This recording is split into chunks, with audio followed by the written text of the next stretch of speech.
A moda pode ser uma frioleira, mas como diria Oscar Wilde, só as pessoas superficiais não julgam pelas aparências. O modo como vestimos diz muito sobre nós. E é por isso que hoje vamos falar deste livro Antropologia da Moda, escrito obviamente por uma antropóloga, Filomena Silvano. Boa noite, Filomena. Olá, boa noite. Como costumo, ofereço um café, apesar do adiantado da hora. Vamos Muito a isso? Obrigada. Pronto. Filomena, eu vou fazer uma coisa que nunca fiz nestas entrevistas. Vou-lhe dar a escolher a primeira pergunta. Há aqui três coisas na vastidão do assunto por onde nós podemos começar. A primeira é pela estrutura do livro propriamente dito, que me parece um exemplo bom de um ensaio académico com as suas virtudes e os seus defeitos. A segunda tem a ver com a questão da antropologia ela mesma, como ela aborda a moda.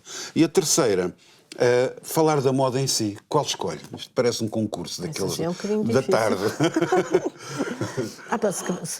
Se começarmos pela estrutura do livro, se calhar conseguimos vagamente chegar às outras. Pronto. Porque criar a estrutura do livro tinha a ver exatamente com a resposta às duas questões seguintes. Então vamos para aí. Quem ler este livro fica com um conhecimento profundo. O livro é uma síntese bastante profunda sobre todas as teorias sobre a moda que foram feitas, pelo menos ao longo do século XX, mas há umas que ainda vai ao século XIX. O meu ponto é, não é desenvolvida nenhum olhar específico sobre a moda, mas sim um olhar sobre os olhares sobre a moda. E isto é muito próprio da academia, ou seja, é quase como estudar um objeto sem tomar contacto com ele, mas apenas sobre as teses que foram feitas sobre esse objeto. Sim, neste caso sim. Se calhar tenho que recuar um bocadinho para explicar. No sentido em que eu sempre tive alguma curiosidade e alguma proximidade e alguma relação com as questões da moda. Mas sempre foi uma relação, vamos dizer, não académica. Ou seja, fui às modas de Lisboa desde da primeira moda Lisboa, participei da primeira equipa que trabalhou na EL quando a EL veio para Portugal, escrevi por vezes sobre moda no Público, mas eram coisas exteriores, no fundo, vamos sermos assim, metemos as coisas nas caixinhas, sendo que o mundo não existe fechado em caixinhas, mas exteriores à academia. Sendo que no interior do trabalho académico fui-me aproximando cada vez mais do trabalho sobre objetos, das questões do consumo e da relação das pessoas com as coisas e com os objetos. E por isso, ali por volta de 2017, quando tinha mais ou menos fechado os textos que resultaram de outros projetos de investigação, pensei, se calhar é agora ou nunca, se não começar agora a trabalhar sobre moda também já não o vou fazer. E comecei por pensar em fazer o que se faz, o que o antropólogo tem que fazer, que é ler a produção que existe sobre o assunto e fazer etnografia. Portanto, isto para dizer que, do ponto de vista de um antropólogo, falar sobre moda sem etnografia, ou seja, sem ter trabalhado no interior, no mundo da moda, não faz sentido. Digamos assim, pronto. E, portanto, pensei em começar a fazer uma etnografia, que se concretizou depois durante uma sabática e fui trabalhar para o ateliê do Filipe Faísca, à maneira dos antropólogos, ou seja, perguntei-lhe se ele me recebia e ele disse-me prontamente que sim.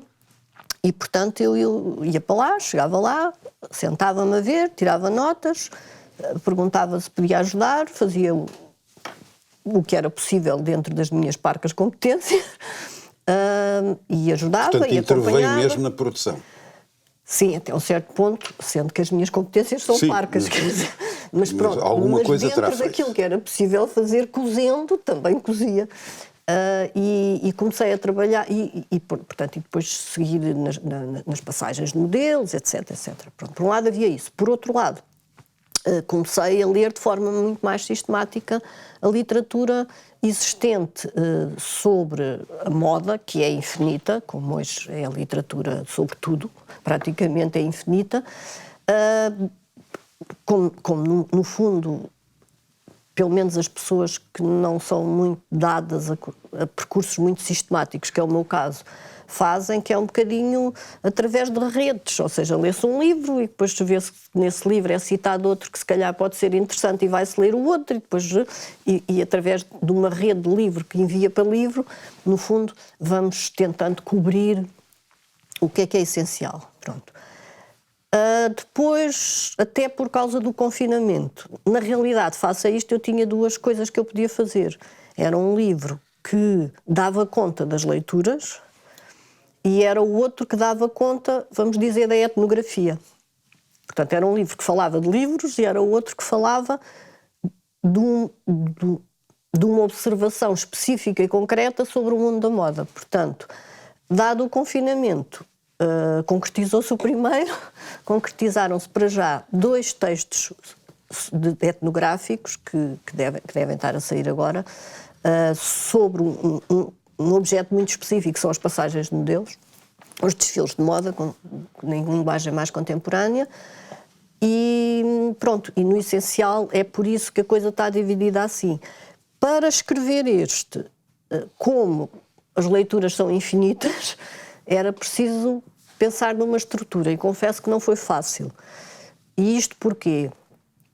Primeiro, porque para uma das maneiras de reduzir as leituras era centrá-las na produção da própria antropologia, até porque eu centrei as leituras na produção da própria antropologia, mas por várias razões que podemos falar, a produção interna da antropologia sobre moda é relativamente curta, porque tem a ver com preconceitos vários que se pegam com a frase inicial desta entrevista, que é com uma série de impedimentos conceptuais que fizeram com que até aos anos 1980 a antropologia, na realidade, deixava a moda frívola. Deixava a moda e tudo o que era o consumo como uma coisa frívola e desinteressante, porque, em princípio, o tipo de relação que os antropólogos conheciam e estudavam que as pessoas têm com os objetos nas sociedades ditas não capitalistas,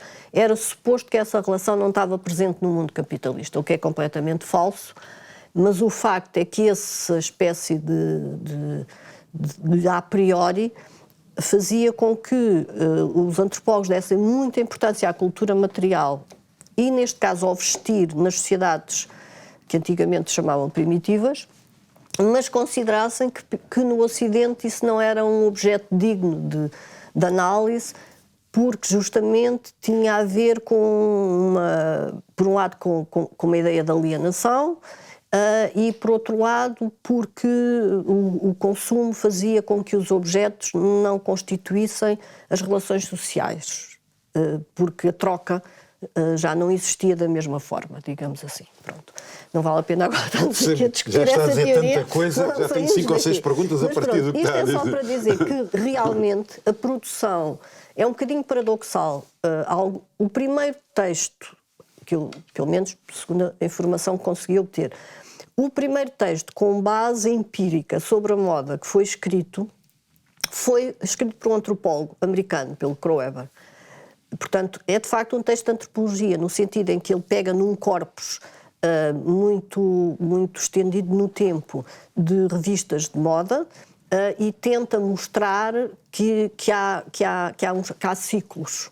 Que a roupa, por exemplo, é mais comprida ou mais curta, mais ampla ou menos ampla, num certo tipo de ciclos. Portanto, há de facto um trabalho empírico sobre moda, no sentido de vestir na sociedade ocidental, que é feito por um antropólogo. E depois há uma série de pequenos textos importantes, ou de pequenas propostas conceptuais importantes e interessantes, do início do século XX, que são feitas por antropólogos. Uma sobre a noção de vestir e outra sobre a própria ideia de que o interesse da moda é o facto dela conter em si uma contradição, que é aquela coisa de é um costume que está sempre a afirmar a diferença e a mudança, mas fala uma lógica de costume. Por um lado é a integração num grupo que veste da mesma maneira, por outro lado é a individuação em que eu me destaco enquanto um indivíduo que consumo. Sim.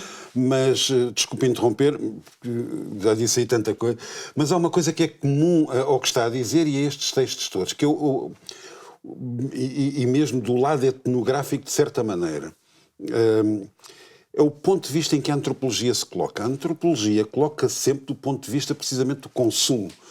Ou seja, analisa, podemos dizer, em profundidade, os modos de consumo, a evolução desse consumo, mas está sempre a jusante do rio e nunca vai a montante. Se há objeto sobre o qual se poderia desencadear muitas teorias da conspiração, é a moda. Ou seja, será que a moda é decretada por meia dúzia de pessoas que se reúnem numa sala e dizem este ano é o azul? Cita aqui uma frase, que é uma frase absolutamente extraordinária, da Meryl Streep no filme O Diabo Veste Prada, em que ela aponta para a camisa azul da menina e diz como é que aquela camisa chegou até lá.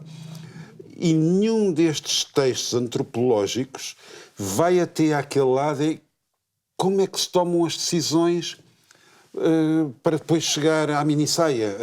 Quem tomou essa decisão? Como é que vê mais o consumo e como é que ele se propaga do que ir a montante e ver como é que aquilo aparece? Quem decide? Ou não há decisão? Ou há decisões? E não entramos nunca naquele lado como é que as coisas são decididas, mais do que feitas, como é que são decididas. E quem é que decide e quem tem o poder de o fazer, no fundo. Se é que ele existe, se calhar... tem a ver com várias coisas. Uma tem a ver com, exatamente, depois perguntando, mas e o que é que a antropologia traz de específico para os estudos da moda? E o que eu acho que a antropologia traz de específico deriva da sua própria forma de ver o mundo e da sua metodologia de trabalho, que é o facto de ter uma metodologia comparativa entre sociedades diferentes. E, portanto, quando está a olhar mesmo para a sociedade ocidental, a antropologia compara sempre com o que acontece noutros sítios. E, consequentemente, põe em causa algumas certezas e algumas ideias sobre aquilo que sobre aquilo que seria específico do mundo ocidental e do mundo capitalista e que caracterizaria a moda. Eu acho que essa é uma das especificidades da antropologia. E se calhar tem a ver com o facto de não responder a essa questão tem a ver um pouco com isso. Ou seja, tem a ver com o facto da antropologia se centrar naquilo que terá sido o seu maior contributo conceptual, segundo dizem as pessoas das áreas dos estudos da moda, que é a ideia de vestir. Ou seja, o que a antropologia faz é dizer o ser humano veste-se para se tornar humano, para dizer que é humano, para se conceber enquanto humano. E isso é universal e é assim em todas as sociedades.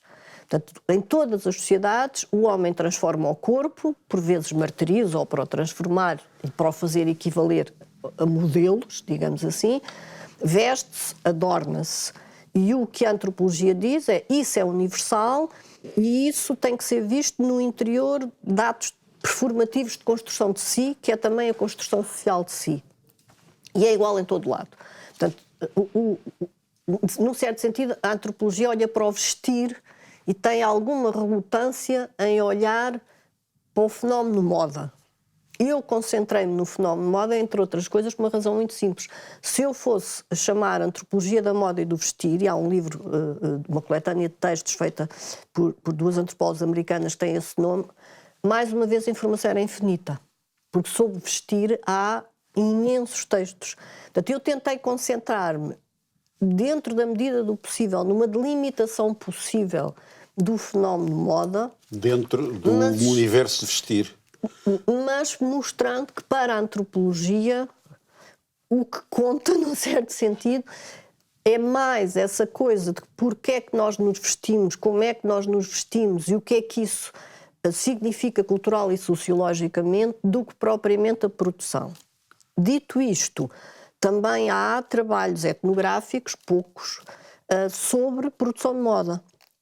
o mais recente e que teve algum eco em França, que foi feito por uma antropóloga italiana, é um trabalho que se centra numa etnografia muito precisa, que eu diria que é uma etnografia ali de segundo ou terceiro anel, se pensarmos no mundo da moda como tendo um centro que é a produção de alta costura, digamos assim, em França, e depois há coisas mais marginais, e que tenta perceber, mas ela tenta perceber mais as condições de trabalho e porque é que as pessoas aceitam condições de trabalho que são cada vez mais precárias e que são cada vez mais economicamente mais... Já estamos para outro assunto muito...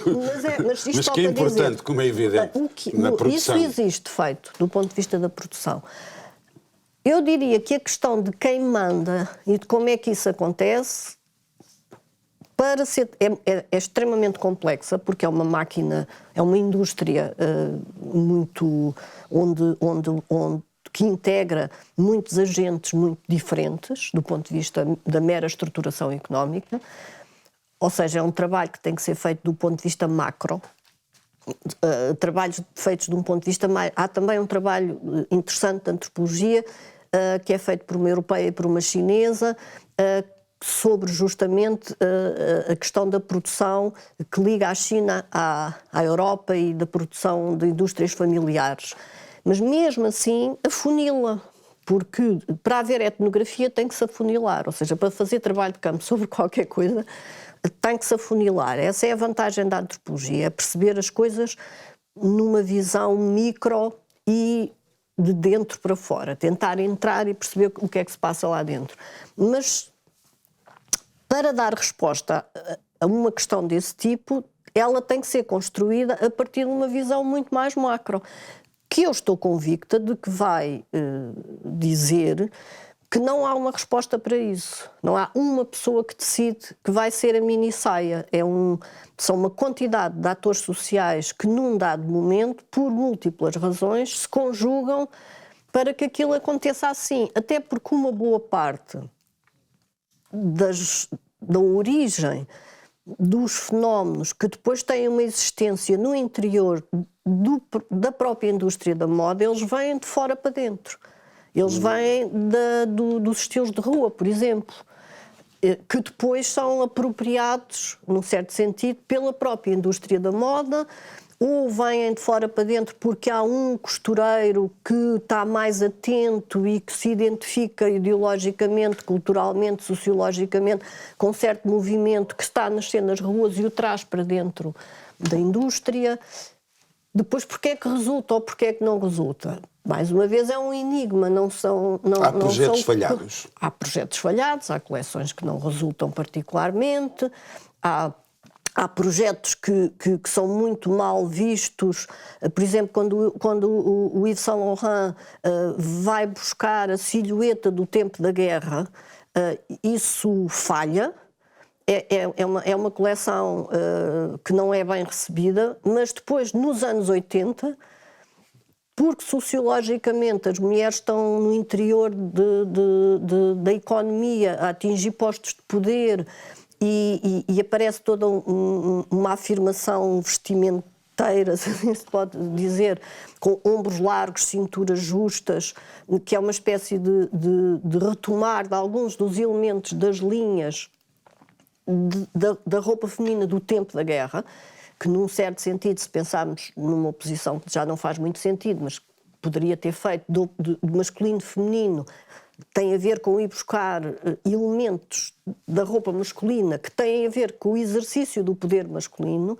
Isso depois, nos anos 80, reaparece e é aceite e transforma-se numa questão de moda. Mas quando foi proposta, ainda nos anos 70, foi rejeitada. Portanto, há também questões de coerência isso é quase aquela história... Vamos à falta de outra palavra, ao cultural... Da razão necessária e da razão suficiente de Leibniz. Ou seja, se eu sair daqui e for atropelado, consegue-se racionalizar e perceber perfeitamente o que é que aconteceu. É a razão suficiente. O que não se consegue é prever que eu vou ser atropelado antes disso acontecer. Exato. E isso é a ciência, que é a razão necessária em que se prevê as coisas. Mas, voltando um bocado atrás, entre o modo vestir e moda... pode-se dizer que o modo de vestir, quanto mais primitiva é uma sociedade, mais codificado ele é, mais rígido e hierárquico ele é, e que a moda é, de facto, um fenómeno daquilo que se chama a sociedade capitalista? Essa, se calhar, é uma das tais oposições que são preconceituosas e que eventualmente estarão erradas, justamente. Que era essa ideia de que há as sociedades do costume, digamos assim, e as sociedades da moda. As sociedades da moda. Nas sociedades do costume, o costume determina como é que a pessoa se veste. E essa determinação tem a ver com a marcação do lugar que cada indivíduo ocupa na sociedade, etc, etc. E seria a ideia de que nas sociedades do costume, o costume reproduz-se igual a si próprio. Uma boa parte da informação etnográfica que existe diz que não é bem assim. Ou seja, nas sociedades do costume há também variabilidades constantes. E cada vez que chega uma novidade, por exemplo, que vai do exterior, ela é imediatamente apropriada e imediatamente as pessoas começam a vestir-se de outra maneira diferente. Portanto, por um lado, se calhar não é verdade que nessas sociedades tudo é igual a si próprio ao longo do tempo. A variabilidade é muito maior do que a imagem estereotipada que se tem dessas sociedades, que já não existem, mas pronto, dava. Por outro lado, também na sociedade dita capitalista, mesmo que esse mecanismo da moda, que é um mecanismo de afirmação constante do aparecimento da novidade, e que no fundo é um mecanismo que tem a ver com uma certa percepção do tempo, que é aquela coisa que o Agamben diz, que é estar ali entre dois tempos, que é a contemporaneidade como qualquer coisa que já não é, mas também ainda não é. E é essa maneira de viver o tempo que aparentemente nos caracteriza e caracteriza a modernidade ocidental, digamos assim.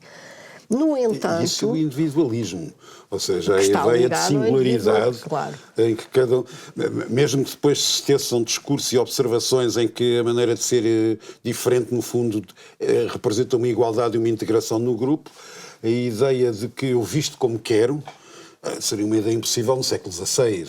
Sim, claro, porque tudo estava muito ou na mais... Roma Antiga, ou na China Imperial, ou exato, na África do século XII. Sendo que também o visto como quero, mais uma vez, é uma forma de representar, porque eu nunca me visto completamente como quero, porque visto-me sempre de forma a ser reconhecido por uns e ser reconhecido como diferente por outros. Portanto, é o tal equilíbrio entre afirmar uma diferença individualizante, mas que eu quero que seja reconhecida, portanto, e quero sempre que haja alguns que são os meus pares culturais, conforme a identidade, de género, de classe, whatever. Portanto, há alguns que eu quero que me reconheçam e que reconheçam a minha maneira de vestir, e há outros que eu quero que reconheçam que eu não sou como eles e que me diferencio. E, portanto, esse é o jogo constante, não é?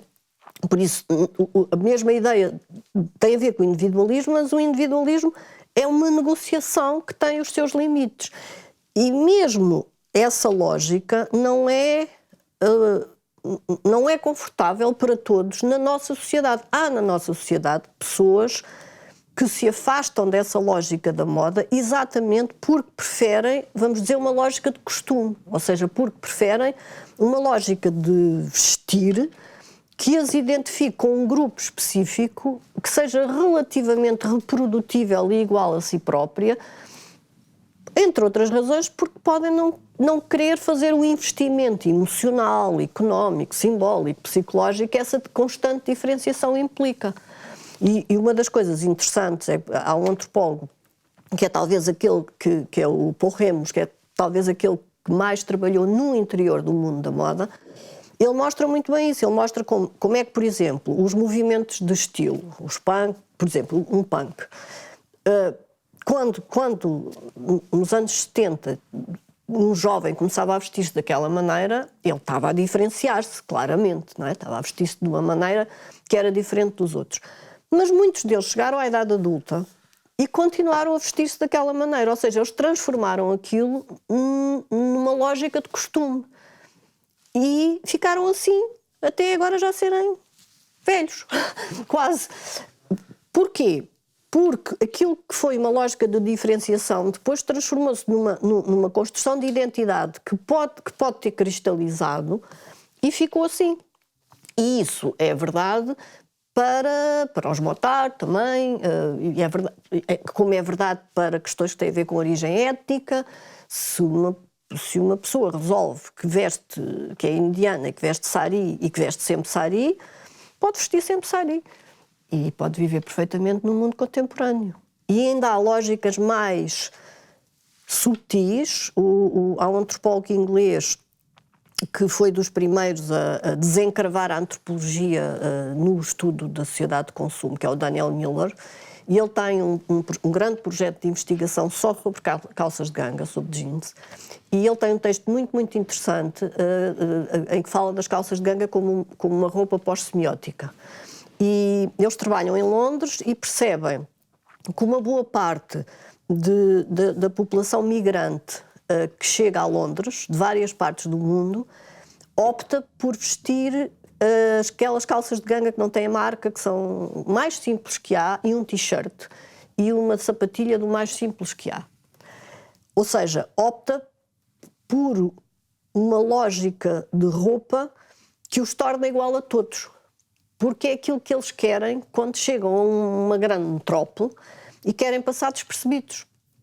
Por isso é que eles chamam de uma espécie de roupa pós-semiótica. Querem uma roupa que significa apenas uma coisa: eu sou igual a todas as pessoas num mundo globalizado. E não quero que olhem para mim como uma diferença. Muito menos como uma diferença étnica. Vou pôr-lhe aqui uma questão. Há esse movimento todo da moda e uma relação muito forte entre a moda e a novidade. E, no entanto, há coisas que são absolutamente constantes e que, ao longo da minha vida, que já é suficientemente longa para ter percebido ali uma corrente, a moda masculina alterou muito pouco desde o princípio do século. O blazer, as calças, a camisa e gravata. Sim, há umas coisinhas assim, porque a moda feminina mudou imenso. Só o facto de passarem a usar saias é uma revolução gigantesca. Passar a usar calças, quero dizer, é uma revolução enorme. Parece imperceptível hoje, mas quer dizer, é uma mudança brutal. A moda masculina, na verdade, mais enchumaçado, menos enchumaçado, mas há uma tendência que é muito clara. Tem-se vindo a informalizar e a simplificar. No espaço da minha vida, o colete desapareceu, o chapéu já tinha desaparecido, e agora reparo que é perfeitamente possível ir a reuniões de conselho de administração, entrar em mesas de negociação sem gravata. Há aqui uma estabilidade ao que fica e que permanece e que não muda assim tanto. A não ser isto, é cada vez mais informal. Não, eu acho que sim, que é verdade, e aí a discussão tem que ir para a questão da construção de género. Eu diria que esse é um problema dos homens, que terão que o resolver. Tão simples como isso. Têm menos direito aos prazeres de se vestir do que as mulheres, eu acho. Mas o crescente informalismo na roupa... O crescente informalismo na roupa, eu diria que tem a ver com a introdução de elementos culturais de representação da informalidade na sociedade contemporânea. Mas tudo aquilo a que o homem tem direito é um bocadinho mais de informalidade.